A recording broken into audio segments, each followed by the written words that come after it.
I think. Well, what we're seeing, one thing I'll comment, I just want to very quickly make about when we're talking about returning people to Afghanistan or returning people potentially to Iran, or I was asked earlier today, would you send young women, would you send women back to Afghanistan? Well, what about the fact that men from Afghanistan, because it's predominantly men from Afghanistan and Iran are streaming across the channel illegally on almost a daily basis. In fact, sometimes they say, would you send them back to, quote, woman-hating Afghanistan? Well, why are British women being subjected? Because it's not the women who are coming. In fact, most estimates put the total population of women and young girls from Afghanistan in this country legally at less than 2,000. Less than 0.2% of the total illegal migration population. So these are totally bogus questions, frankly, and we should be talking about the much bigger issue about the safety of British women and girls. Yep. Okay.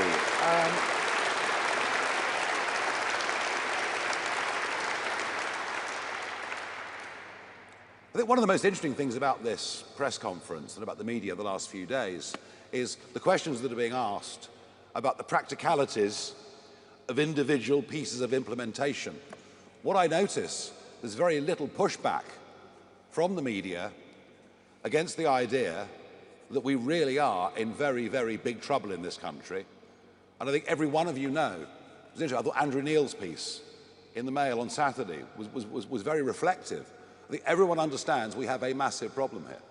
We are not very far away from major civil disorder. And so I think the acceptance as a whole of the big picture that we're putting forward shows you that once again, it's reform that are leading national debate. Noah Hoffman from The Sun. Thank you, Ms. Farage. Noah from The Sun. You were just mentioning there about this growing anger, this seething anger at Sir Keir Starmer for what some people think putting the human rights of foreign rapists above British families. But there's still around 4 years until another general election, and a lot of people will be feeling very helpless and like they want something to happen quicker than that time. So how would you recommend members of the public should put pressure on a Labour government to do more than just cite human rights laws and actually tackle this issue? I think that one of the things I've learned over quite a long time in this game is that if you lead with arguments, if you get the public to follow you, the other politicians start to change their tune. And let's face it, this is a Labour government famed for its number of U-turns already. So I would urge everybody out there that's got a Labour MP to go to that MP and say to him or her, unless you get a grip on this, we will absolutely not be voting for you next time round and you will lose your seat. And if that happens on a big enough scale, I think it could be a remarkable effect of concentrating the mind. 4 years to the next election? Do you really think so?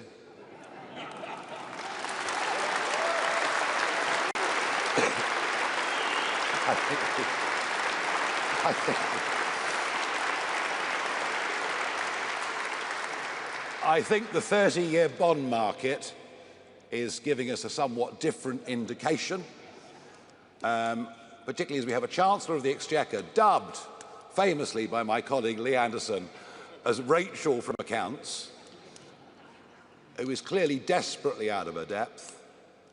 And actually, I'm not sure there's anybody in the cabinet that really has a clue how to turn around the economic downward spiral and possibly even fiscal doom loop that we're beginning to enter into. So they may not last quite as long as you think.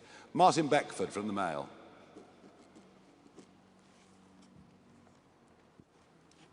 Thank you very much. Martin Beckford from the Daily Mail. We know that Afghans make up the largest proportion of small boat crossings, about 6,000 in the past year. We know that lots of people who work with British and American forces are still trying to flee the Taliban. Would you make any exceptions for them and allow them to stay? Yes.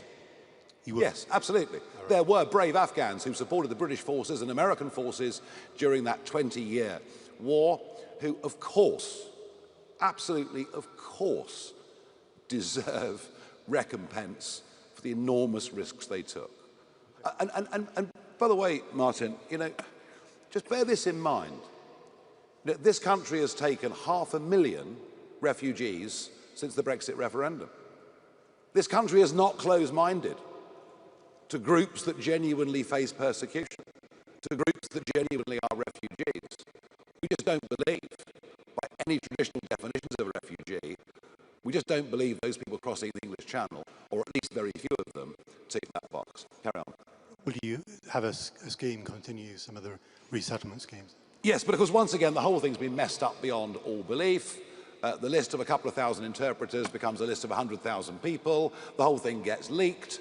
It's a complete and utter shambles. But, you know, where it's right and proper, you know, Operation Restoring Justice would apply to those Afghan interpreters as well. Absolutely. Thank you for your question. Do come in whenever you want.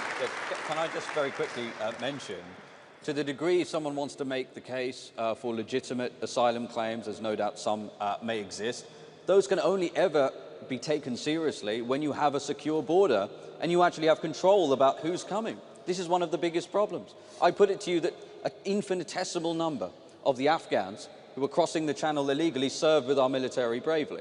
It will be an infinitesimal number. We know this.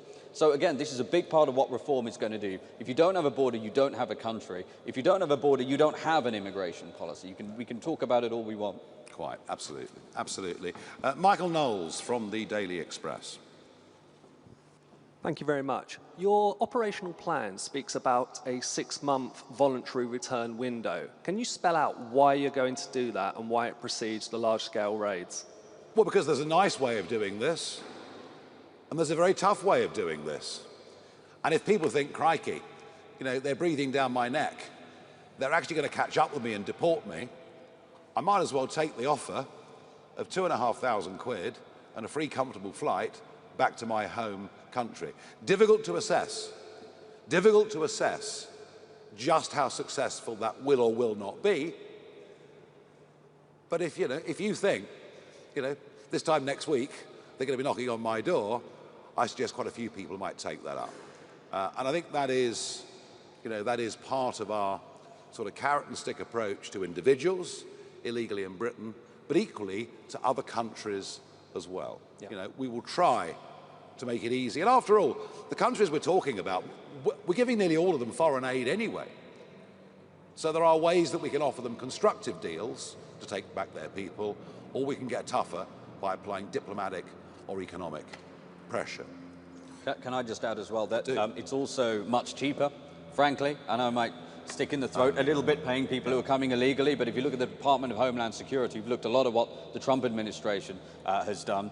The DHS have said, you know, their voluntary program's about $1,000, $1,500 relative to $17,000 for an enforced deportation. And as Nigel said, one of the things that will happen immediately once we pass this legislation is UK Deportation Command will start issuing letters informing them, we know we're on to you, and if you don't take this voluntary program, you're gone forcibly in 6 months' time. Yeah. James Hill, Spectator. The risk of a British Bill of Rights is that it simply empowers those same activist judges that you've decried here today. Would it not be preferable instead to simply repeal the 1998 Human Rights Act, leave the ECHR and go back to the old system of legal governance? Yeah, I mean, common law really is what you're talking about, and that's how we used to do it. And, you know, our tradition has always been that we're free-born people, that everything is allowed, unless there is a law that specifically prohibits us from doing something, as opposed to the more European system of state-given human rights, which incidentally they can withdraw pretty much at a moment's notice. Look, we've used the Bill of Rights as a term because it is an historic term in British history, but it won't be full of European-style human rights. It'll be a reassertion of what the basic liberties are of people in this country. And let me assure you of one thing. It will include the right to free speech, which I'm afraid to say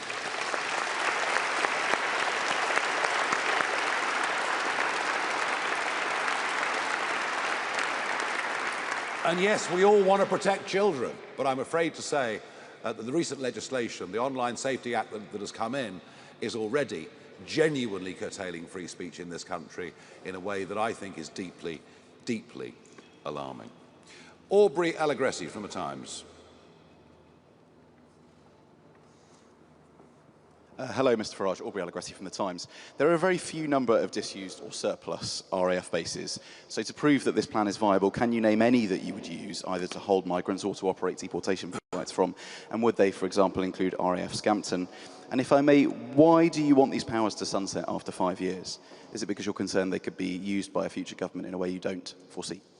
No, because, look, you know, we do think there is hope that the 1951 Refugee Convention at the UN can be revisited and redefined for the modern world. So we've done it for a period of 5 years, and we'll see where we go after that. Can I just make one thing very, very clear? That the last government and this one have been housing people in military bases. 1 or 2 campaigns have stopped them using certain particular geographical locations, but quite a few have been used around the country. So you get put into a military base, but you're free to walk the streets at night. You're free to possibly even go and drive a delivery bike for somebody. The military bases that we will use, people will be detained. They won't be out walking the streets, on the road to being deported. So I would suggest to you that whichever geographical locations are chosen, local residents will be far less concerned by this plan than they would young men being free 24 hours a day to walk through their village or walk through their town. On the practicalities of building accommodation, some very interesting thoughts that have come from America over the last few months. Yeah, look, there's 100,000 square miles of landmass in this country. We're going to need about 1/3 of 1 square mile for the entire detention estate of the incremental 21,000 that we're talking about here. And Trump, whatever you think of President Trump, he has cut illegal border crossings by 97%. They said that it couldn't be done. He has done it. How? Because ICE has gone out and made 150,000 arrests and embarked on these deportations. If you look at the detention capacity he created in Florida, he created 3,000 beds in 8 days. If we were to be able to do it at that rate, we'd have the whole 24,000 up and running in 2 months. That's not in our numbers, but there is modern technology. These steel modular structures, these are all things that we can use. This notion that Britain can't do anything, Britain can't build anything, is for the birds. It's just about the political will. Yeah, and we managed it, didn't we, at the start of COVID with the Nightingale hospitals, which sprang up in no time at all. So, yeah, creating the first few thousand places can happen very quickly. Of that, there is no doubt at all. Charles Hymas from The Telegraph. There are currently about 100,000, more than 100,000 people who've got asylum applications, half of whom are going to be rejected. You also got more than 50,000 who've got appeals that are currently going through, and probably a significant number will be rejected. So when you come, if you were to win the next election, you're going to have tens of thousands, hundreds of thousands potentially of failed asylum seekers. Are you going to deport them? And are they in your figures? One final question is, what are the sanctions that you would use against a country that refused to take back its migrants? Fine. Well, the answer is yes. The worry, of course, is that to ease government's difficulty, it just waves through an increasing number of people. It just says, look, you know, all right, we'll give you refugee status, even though, as I said, 2 decades ago in more normal times, that would never have been contemplated. That is this government's get out to the backlog problem. I'd also mention, Charles, while we're here, if you look at those that have claimed asylum in the last year, the biggest single category comes from Pakistan. And they haven't come by boat. They've come with the excuse they're coming to visit relatives, then they overstay. And that racket, absolute racket, that's been going on for years has to end. The same applies to students who come here and then deliberately and willfully overstay. And one of the most remarkable things about those stats is under half of all people making these claims have come by boat. Overstaying is a massive problem, and neither of the last 2 governments, frankly, have done very much at all to deal with it. There are overstayers now being deported on a relatively small scale, but nobody is actually gripping this issue. We'll give the Telegraph 2 questions, shall we? Did you have a question, Camilla? Very generous. This is for the Daily Tea podcast. You mentioned earlier that there are 3 million people on social housing waiting lists. 1.3, I said. 1.3. Would it be your policy to have a British first approach to appointing housing when it comes to local areas. Some local areas do look at localism, but others don't. Would that be a blanket policy? And while we're speaking about housing, what's your reaction to the revelation that the Deputy Prime Minister, Angela Rayner, has got an £800,000 second home in Hove? Do you think it's hypocritical? Should MPs have second homes? So, I would say this to you. Isn't it funny that the residence that Angela Rayner is living in London is now coming under criticism from James Cleverly? He wasn't complaining when Michael Gove lived there. So it's just party politics. And if Angela Rayner has been tremendously successful in business,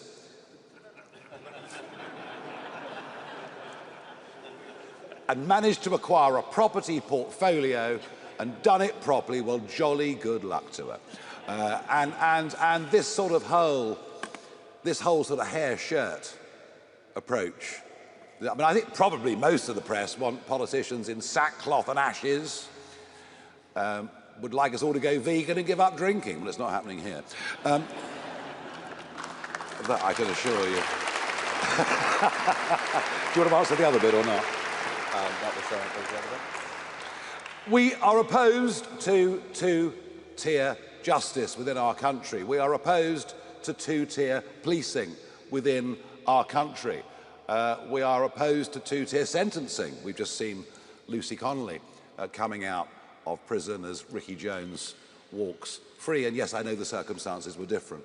But we are pro a two-tier approach from government when it's deciding who are the priorities for housing, for benefits, for any of these things. Is it British-born people, or is it people swanning in from all over the world? And we are pro British in this country having more rights than those that have recently come. Yes, yes, yes. And in time, you know, I mean, if you go to Australia, you can't access the health system. Doesn't happen. You've got to pay your insurance for 4 or 5 years. You commit a crime, you'll be deported. We've just been so weak on all of this. We welcome those that will come, will benefit our society, integrate, contribute, and in time become British citizens and have the full rights of everybody else. But I'm afraid that's just not what is actually going on. It hasn't been, frankly, for many, many years. Natasha Clark from LBC. We are getting towards the end, folks, I promise you. Natasha from LBC. You talk about a self-deport app in your document today. Can you tell us about how that would work? And second, you talk about the risk of unrest on our streets. You obviously know this plan is going to face legal challenges, operational issues, political pressure. Your opponents are going to absolutely throw the book at you to try and stop this. What is your message, firstly to them, and secondly to voters whose trust is absolutely on the floor over this issue? Prime Ministers have repeatedly failed to do enough about this and fix this very tricky problem. We've got years of promises. Why should the public trust you? Well, you're right. I mean, you know, every Prime Minister since David Cameron has said clearly, if you come to Britain illegally, you will be removed. And they all do it. And none deliver. Although I think they say it because they think the public wants to hear it rather than they actually mean it. The fundamental point of your question is correct.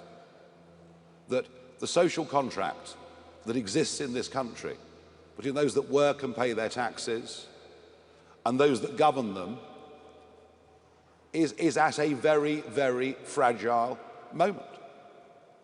That trust in politics and trust in politicians, frankly, it's certainly never been lower in my lifetime, and I think you might have to go back a long way in history to find a parallel period. So the restoring of that trust is absolutely vital. A lot of people around the country who say they're going to vote reform believe that we're pretty much the last shot. Pretty much the last shot. That if we don't win that election and start putting in place some of the very necessary changes that are needed, then goodness only knows what this country will look like in 10 years' time. Goodness only knows how many more talented people will have left. Not just the ultra-rich, but the young, ambitious, hard-working. So it is vital that we do this. All I can say to you is there's nobody on these issues of sovereignty, on these issues of national self-interest, on these issues of predicting what would happen in the future and it coming true.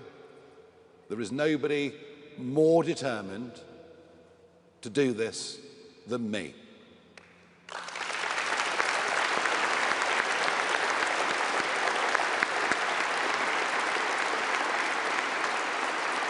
Okay, Eleanor Langford from the iPaper. Hello, Mr. Farage. Just to confirm, are you willing to negotiate with the Taliban and potentially pay them tens of millions of pounds to allow increased returns from the UK? And one more, if I may. Are you concerned that leaving the ECHR could jeopardise the Good Friday Agreement? Could jeopardise? The Good Friday Agreement. Yeah, I mean, look, you know, Blair, of course, wrote the ECHR into everything. He wrote it into everything to try and embed it deeply in British law. Can we renegotiate the Good Friday Agreement to get the ECHR out of it? Yes. Is that something that can happen very, very quickly? No, it'll take longer. It'll take longer. So unfortunately, and for a variety of reasons, previous governments have placed Northern Ireland, I'm afraid, in a different position to the rest of the United Kingdom, something that we vigorously opposed. It will take a little bit longer with Northern Ireland. Zia? Yeah, so look, I just want to very quickly go back to the question about the app as well, because again, we want to emphasize that the goal is to get as many people to leave voluntarily. And what Deportation Command will make very clear, they will issue dates once they've tracked people down. This is the date that you will be arrested and you will be deported. Going back to the earlier point as well about why should people believe Nigel when so many political leaders have stood in front of the British people and said we would do it?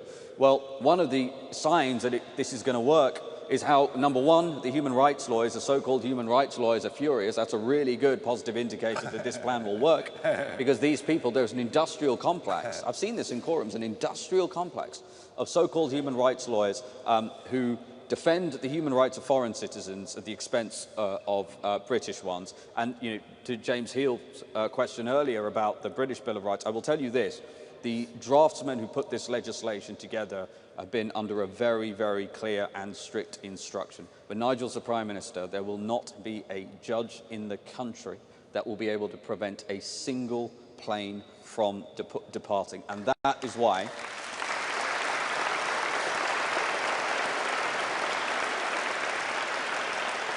And that is why we are clearing the decks from a legislative standpoint. Yeah. Anna Gross, Financial Times.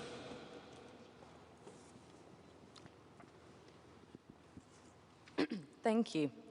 You said that we're facing a massive and unprecedented crisis of people coming over to the country to claim asylum. The numbers have gone up. It was 108,000 in 2024, but this was only the 17th highest number in Europe per capita of the population. Are you willing to acknowledge that this is an international phenomenon, that Britain is much less affected than many other countries, and that there are millions of people in the UK that want to provide refuge to those who may be killed in their home countries? In 2015, the boats started crossing the Mediterranean. Jean-Claude Juncker, who at the time was the President of the European Commission, announced that the EU would put in place a common refugee and asylum policy for the European Union. And I was there through all of it. And I spoke repeatedly in parliamentary debates. And I said, if you allow anyone that sets foot across the Mediterranean to stay in the European Union, millions will come. Do not make this fundamental mistake. Of course, they did. And one of the reasons for voting Brexit was to prevent that catastrophic mistake that was made by the European Union, compounded by Angela Merkel in the most astonishing and stupid way. One of the reasons for Brexit was to get ourselves away from that necessary obligation, in that a few years in a European country, they become European citizens, they could come to Britain. So I've been right about this from the very start, singularly, alone, right about this from the very start. If you make it easy for people to come, they will come. It's just as simple as that. And it is, you know, to the deep regret of everybody, especially 17.4 million Brexit voters and many, many more, that despite the fact we've got back control of our lives, we've actually not bothered to use it properly. We should not be paying for the mistakes of the European Union. Esme Kenny from the Oxford Mail. Thank you. Esme Kenny, Oxford Mail. Yes. So we're not far away from Campsfield House, which is a detention centre which closed in 2018. The current government have said that they want to reopen and expand the site. What would a reform government do about Campsfield House, and how would it respond to the backlash that reopening the site has faced from local residents and the district council? Yeah, I mean, look, nobody wants a hotel near them. Nobody wants an HMO near them. No one wants a detention centre around them. Well, at the moment, they've got lots of them all over the country. And I'm not going to be drawn. I'm not going to be drawn. I'm aware of the problem, of course. I'm not going to be drawn on the specifics of any individual geographical location. Because if we were to do that and present it as a plan, what the government would probably do is sell off the site and turn it into a solar farm. So we're going to keep... It's true. It's actually true. Well, why not, I suppose, you know. So no, we're not going to go into individual specific geographies. Certainly not at this stage. Okie dokie. Alexa from The Guardian.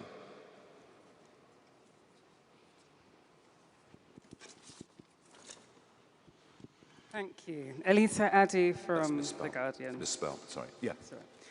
Your plan promises mass deportations at a cost of £10 billion over 5 years, yet the Centre for Migration Control, which is led by your former colleague Rupert Lowe, proposed a near identical plan at a cost of around £47.5 billion.